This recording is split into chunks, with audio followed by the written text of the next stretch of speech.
What would you do if the person you trusted most with your child's life turned out to be hiding a secret one that could change everything? For 5 years, my son was paralyzed, and I thought I knew the reason why. But the truth, it was sitting right in my living room the whole time. And when the doctor whispered, "Call the police," your daughter-in-law, my world turned upside down. You won't believe what happened next, so don't even think about skipping this story. Asterisk, let me set the scene for you. Because if you'd told me 6 years ago that my life would turn into something out of a daytime drama, I would have laughed you right out of my kitchen. My son, Preston Whitaker, was always the life of the party. You know, the type he could walk into a room and have everyone laughing in 5 minutes flat. He was the kind of man who'd help a neighbor move a couch, fix your leaky faucet, and still have time to grill burgers for the whole block. He was my pride and joy, and I'll admit I probably bragged about him a little too much at church. But then, one rainy night, everything changed. A car accident just a few miles from home. I still remember the phone call, the way my heart dropped into my stomach, and the hours spent pacing the hospital waiting room, praying for a miracle. When the doctor finally came out, his face said it all before he even opened his mouth. Preston was alive, thank God, but he was paralyzed from the waist down. 5 years. That's how long he sat in that wheelchair, and let me tell you, it felt like a lifetime. I know they say time heals all wounds, but whoever said that never watched their child lose the life they once had. The first year was the hardest. Preston went from being the man who could do anything to someone who needed help with the simplest things. I tried to be strong for him, but there were nights I'd cry myself to sleep wondering if I'd ever see him smile again. And then there was Genevieve Jen, as she liked to be called, my daughter-in-law. She moved in to help, and at first I was grateful. She was always so attentive, maybe a little too attentive, if you ask me. Ever notice how some people are just a little too perfect? Always on time, always cheerful, always with a fresh pot of coffee and a smile that never quite reached her eyes. It makes you wonder, right? I tried not to let my imagination run wild, but sometimes, late at night, I'd catch her watching Preston with this look I couldn't quite place. Was it worry, guilt, or something else entirely? We tried everything. Every doctor, every therapy, every miracle cure you see on late-night TV. I can't tell you how many times I sat in waiting rooms, flipping through old magazines, hoping this would be the appointment that changed everything. We did physical therapy, acupuncture, even tried one of those fancy water treadmills. Let me tell you, getting Preston in and out of that thing was a workout in itself. I think I pulled a muscle I didn't even know I had. And don't even get me started on the time we tried goat yoga. Jen read about it online, supposedly. The goat's energy was supposed to help with healing. Well, all it did was leave us with a very confused goat and a wheelchair that smelled like a petting zoo for a week. But you know what? We laughed. For the first time in months, Preston actually laughed, and for a moment, it felt like maybe things would be okay. But nothing worked. Every time we thought we saw a glimmer of hope, it faded just as quickly. Preston started to withdraw. He stopped going out with friends, stopped watching his favorite shows, even stopped playing cards with me on Friday nights. I tried to keep his spirits up, but it was like he was fading away right in front of me. Jen, on the other hand, seemed to thrive on the routine. She kept meticulous notes on every medication, every doctor's appointment, every new therapy. She was always there, hovering just a little too close, always with a gentle reminder or a soft word. Sometimes I wondered if she was trying to prove something to Preston, to me, or maybe to herself. Then, one morning, Jen came into the kitchen with a determined look on her face. "I found someone," she said, sliding a business card across the table. "A new specialist. He's a genius. He'll know what to do." I picked up the card and studied it. Dr. Sterling Hawthorne, Neurology and Rehabilitation. I'd never heard of him, but Jen was insistent. "He's helped people walk again, people who were told they'd never move. We have to try." I wanted to believe her. I really did. After 5 years, hope is a dangerous thing. It can lift you up, but it can also break your heart all over again. Still, what choice did we have? I looked at Preston, slumped in his chair, eyes fixed on the window. He didn't say much, but I could see the flicker of hope in his eyes too. Maybe this time would be different, so we made the appointment. Jen handled all the details as usual. She even packed a bag with snacks and water bottles, just in case we had to wait. On the drive to the clinic, I tried to make small talk, but the tension in the car was thick enough to cut with a knife. Preston stared out the window, lost in thought, while Jen kept checking her phone, tapping out messages to someone I couldn't see. I tried to ignore the little voice in my head that whispered something wasn't quite right. After all, what? Mother wants to believe that the people closest to her might be hiding something. But as we pulled into the parking lot of Dr. Hawthorne's office, I couldn't shake the feeling that our lives were about to change one way or another. And let me tell you, I had no idea just how right I was, asterisk. So there we were, the three of us crammed into this tiny, cluttered office that smelled like old coffee and even older secrets. You know, the kind of place-faded diplomas on the wall, a stack of medical journals from the 90s, and a potted plant in the corner that looked like it had given up hope years ago. Dr. Sterling Hawthorne was nothing like the other specialists we'd seen. He was a small, wiry man with thick glasses and a nervous energy that made me wonder if he'd had too much caffeine or not enough sleep. He barely looked at me as we wheeled Preston in, his eyes darting from Jen to Preston and back again, as if he was trying to solve a puzzle only he could see. I tried to make small talk, but he just nodded distractedly, his hands fidgeting with a pen that clicked and unclicked so many times I thought I might lose my mind. He started the exam, asking Preston the usual questions. How long had he been paralyzed? What treatments had he tried? Any changes in sensation or movement? Preston answered quietly, his voice flat, while Jen hovered nearby, her face a mask of concern. I watched Dr. Hawthorne's face as he worked, and I could tell something was bothering him. He kept glancing at Jen, then at the chart, then back at Preston's legs, as if he was seeing something the rest of us couldn't. I felt a prickle of unease run down my spine. I've always trusted my gut, and right then, my gut was telling me that something was off. About halfway through the appointment, Jen's phone buzzed. She excused herself, stepping out into the hallway to take the call. The door clicked shut behind her, and suddenly the room felt even smaller, the air thick with tension. Dr. Hawthorne set down his pen and leaned in close to me, his hands trembling so badly I thought he might drop the chart. He lowered his voice to a whisper, his eyes wide with fear. "Call the police. Your daughter-in-law," he said, his words barely audible.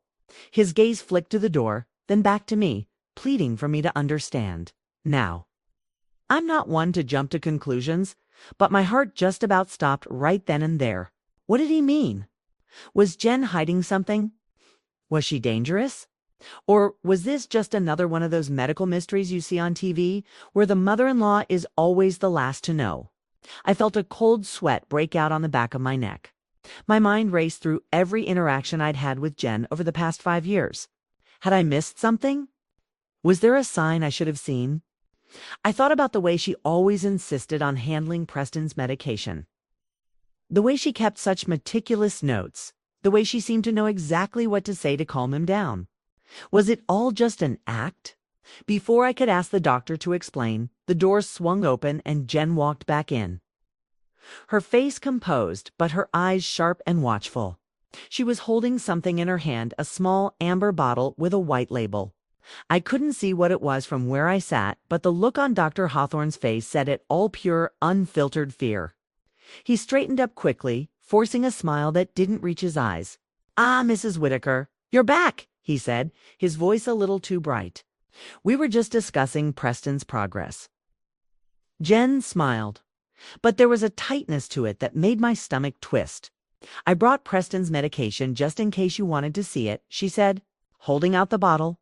Dr. Hawthorne hesitated for a split second before taking it from her. his hands shaking so badly the pills rattled inside.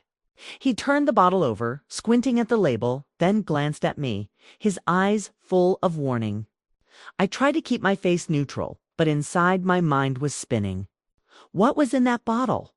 Was it really Preston's medication, or something else entirely? The rest of the appointment passed in a blur.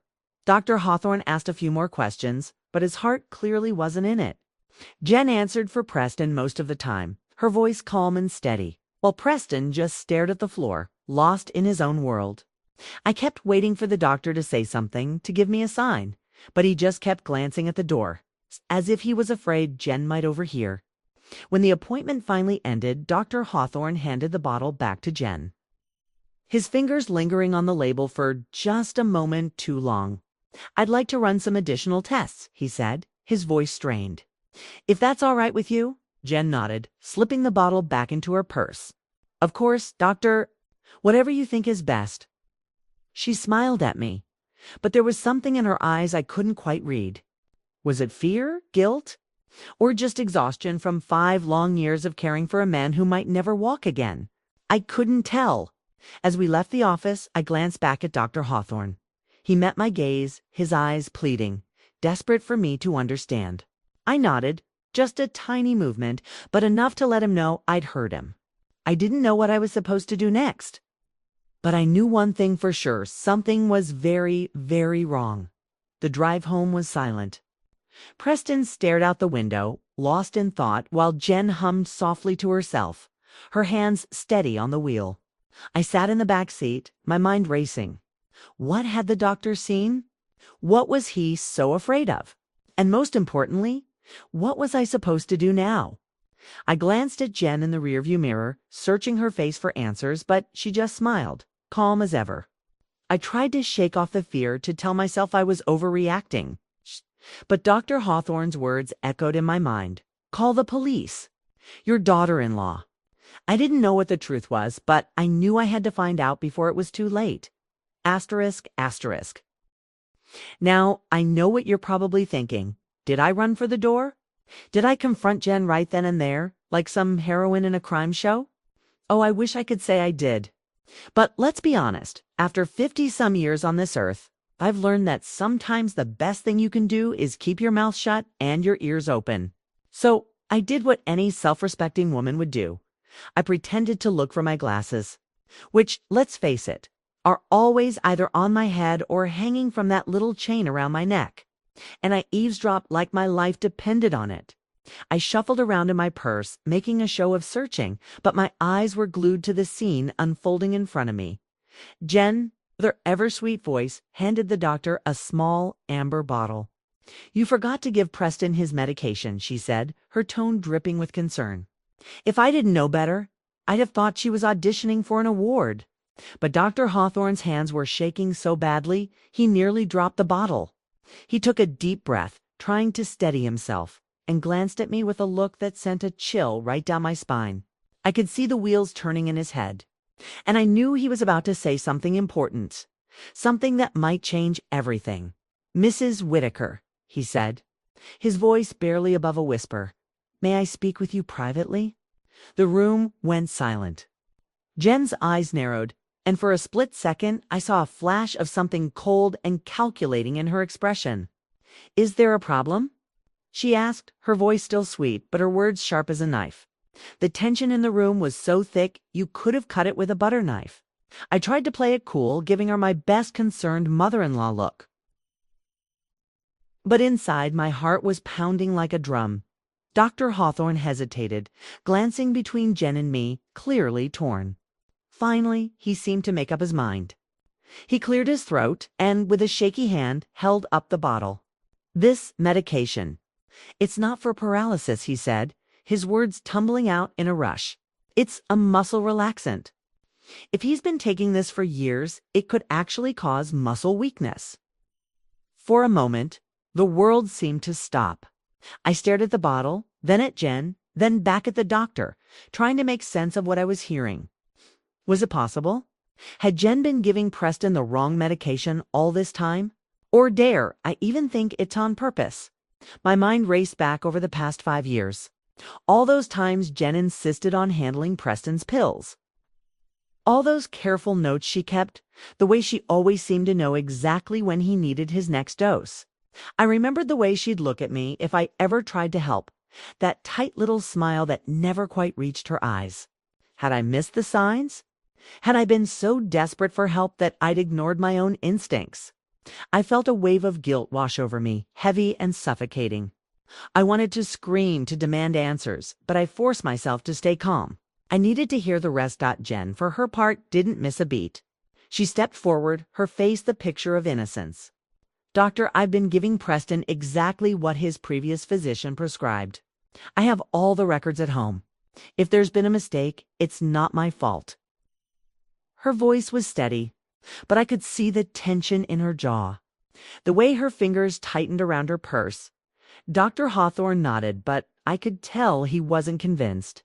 "I understand, Mrs. Whitaker," he said, addressing me directly now.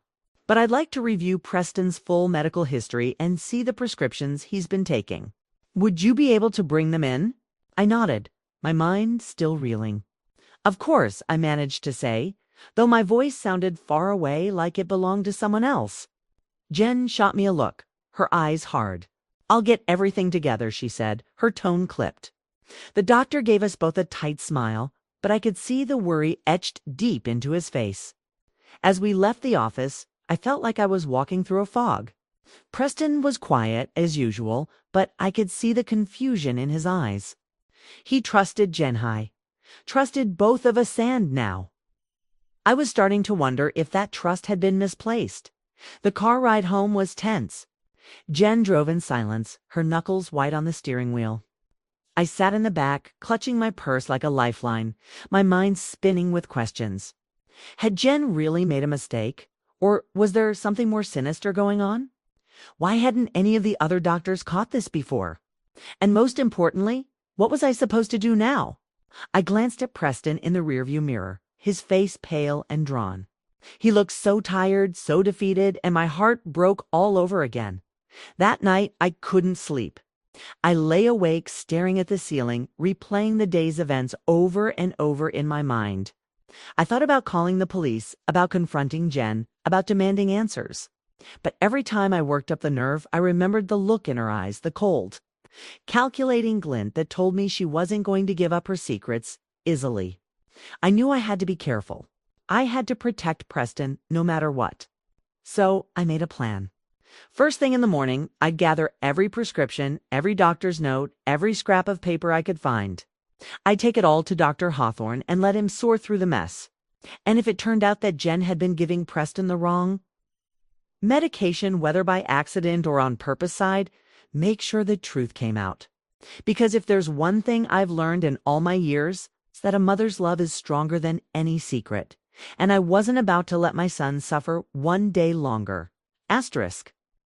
I did what any mother would do in my shoes. I called the police. And let me tell you, my hands were shaking so badly, I almost dialed Pizza Hut instead of 911. Can you imagine? Yes, I'd like to report a crime and maybe order a large pepperoni while I'm at it. But somehow, I managed to get through to the right number, and before I knew it, there were 2 officers sitting in my living room. Their notepads out, their faces serious. I explained everything as best I could. From Dr. Sterling Hawthorne's trembling warning to the mysterious medication Genevieve had been giving Preston for years. I felt like I was living in one of those true crime shows I used to watch late at night, except this time the story was mine. The officers listened patiently, nodding and asking questions, and I could see the wheels turning in their heads. They took the bottle of pills, the doctor's notes, and even the old prescription slips Genevieve had saved in her medical folder, which, by the way, was more organized than my entire kitchen. I half expected them to find a secret code or a hidden message. But what they found was even more surprising. The investigation moved quickly, much faster than I expected. Within a few days, the police had spoken to Dr. Hawthorne, reviewed Preston's medical records, and even tracked down the original doctor who'd written the prescription all those years ago. And wouldn't you know it, the answer was right there in black and white. Door. More accurately, in a scrawl that looked like a chicken had run across the page with an ink pen. The original prescription was for a medication to help with nerve pain, something that might have actually helped Preston regain some movement. But Genevieve, bless her heart, had misread the doctor's handwriting and picked up a muscle relaxant instead. She'd been faithfully giving Preston the wrong pills for years, thinking she was helping when in reality she was making things worse. I'll admit, my first reaction was a mix of relief and frustration. Relief that Genevieve hadn't been trying to hurt Preston on purpose. And frustration that something as simple as bad penmanship could have caused so much pain. When the truth came out, Genevieve was devastated. She sat at the kitchen table, her hands wrapped around a mug of tea, tears streaming down her face. "I'm so sorry," she kept saying over and over. "I thought I was doing the right thing. I just wanted to help." I believed her. For all her quirks and her sometimes overbearing ways, Genevieve loved Preston. She'd given up her own life to care for him, and I could see the guilt eating away at her. I hugged her, and for the first time in years, we cried together, not out of fear or suspicion, but out of relief and hope. The police closed the case, ruling it an unfortunate accident. And Genevieve promised to double-check every prescription from now on. And I promised to buy a magnifying glass for the next time. We had to decipher a doctor's handwriting. With the mystery solved, Dr. Hawthorne put Preston on the right medication and started him on a new therapy plan. At first, I didn't dare hope for too much. After 5 years, you learn to guard your heart, to take each day as it comes. But slowly, almost imperceptibly, things began to change. Preston's energy returned. He started smiling again, cracking jokes at the dinner table, and even asked to watch his favorite football games with me on Sunday afternoons. The real miracle, though, came a few months later. I'll never forget the day I walked into the living room and saw Preston standing next to his wheelchair, his hands gripping the back for support, a look of pure determination on his face. I burst into tears, the kind of ugly, snotty crying that leaves you gasping for breath. I hugged him so tight, I thought I might knock him over, but he just laughed and hugged me back. For the first time in years, I felt like I could finally breathe again. Genevieve was there, too, her eyes shining with pride and relief. She apologized to Preston, and he forgave her without hesitation. "You did your best," he told her, his voice gentle. We all did, and he was right. We'd all been doing our best, muddling through as families do, making mistakes and learning as we went. If there's one thing this whole ordeal taught me, it's that life doesn't come with a manual, and neither do prescriptions, apparently. You have to trust your instincts, ask questions, and never be afraid to speak up when something doesn't feel right. And maybe, just maybe, keep a pharmacist on speed dial. As the months passed, Preston grew stronger. He started walking short distances with a cane, then without. The first time he took a few steps across the living room, I nearly flooded the place with tears. We celebrated with a big family dinner, no goat yoga this time, just good food, laughter, and a lot of hugs. Genevieve and I even joked about taking a handwriting class together, just in case. Through it all, our family grew closer. We learned to forgive, to laugh at our mistakes, and to cherish every moment we had together. So, if you take anything from our story, let it be this: always double-check your prescriptions. Never underestimate the power of a mother's intuition. And for heaven's sake, never trust a doctor with bad penmanship. And if you enjoyed this story, don't forget to subscribe for more real-life tales. A few laughs, and maybe a lesson or two along the way.